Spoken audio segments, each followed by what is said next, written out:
जय श्री राधे कृष्णा।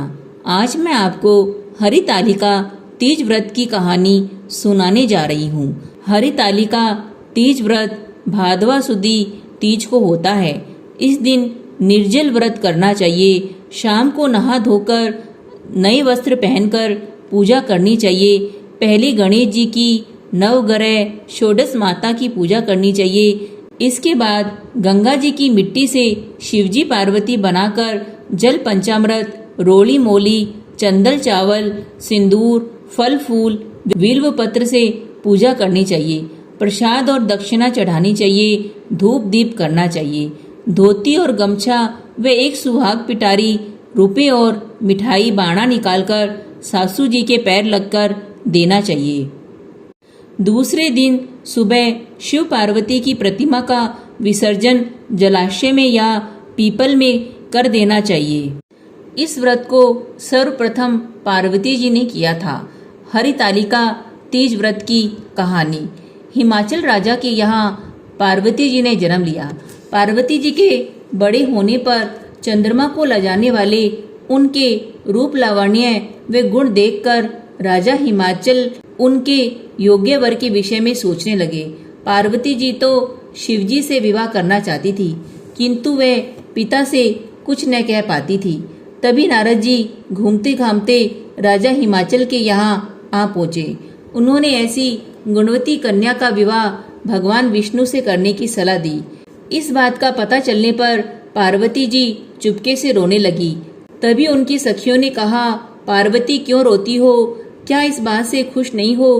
पार्वती ने कहा, नहीं, मैं तो शिवजी से विवाह करना चाहती हूँ।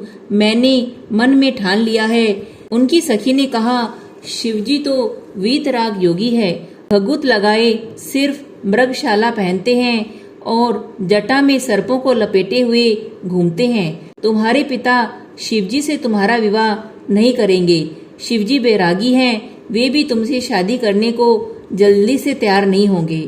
तब पार्वती जी ने कहा, मैं इसके लिए तपस्या करूंगी। तब सखी उसे चुपके से एक गुफा में ले गई। वहां पार्वती ने कठिन तपस्या आरंभ कर दी। इस तपस्या से प्रसन्न होकर शिवजी ने प्रकट होकर उन्हें शादी करने का आश्वासन दिया। तब हर्ष से विभोर होकर पार्वती ने व्रत समाप्ति की पूजा के लिए शिवजी की मिट्टी की मूर्ति बनाकर रात्रि में 3 बार पूजन किया। रात्रि जागरण किया। उस दिन भादो के शुक्ल पक्ष की तीज थी और हस्त नक्षत्र था। दूसरे दिन पूजन सामग्री नदी में विसर्जन करके दोनों सखियां पहुंची। वहीं ढूंढते हुए राजा हिमाचल भी आ पहुंचे। राजा के पूछने पर पार्वती ने बताया कि उन्होंने चुपके से घर क्यों छोड़ा। तब पार्वती जी ने कहा, मैं भगवान विष्णु से विवाह नहीं करना चाहती। मैंने शिवजी को मन में पति रूप में धारण कर लिया है। मैं उनसे ही विवाह करना चाहती हूँ। राजा ने पुत्री को बहुत समझाया कि शिवजी से विवाह करके कहाँ रहोगी, कैसे रहोगी, लेकिन पार्वती की जिद के कारण राजा ने उचित यही समझा कि पार्वती का विवाह शिवजी से कर देना चाहिए। राजा ने शिवजी के पास पुत्री विवाह के विवाह का प्रस्ताव भेजा और यथा समय पार्वती जी का विवाह भगवान शिवजी के साथ करा दिया। इस प्रकार इस व्रत के प्रताप से माता पार्वती को मनचाहा वर मिला। इस व्रत को जिस उद्देश्य से कर रहे हैं, जब तक वह पूर्ण नहीं होता तब तक छोड़ना नहीं चाहिए। इसीलिए यह कठिन है।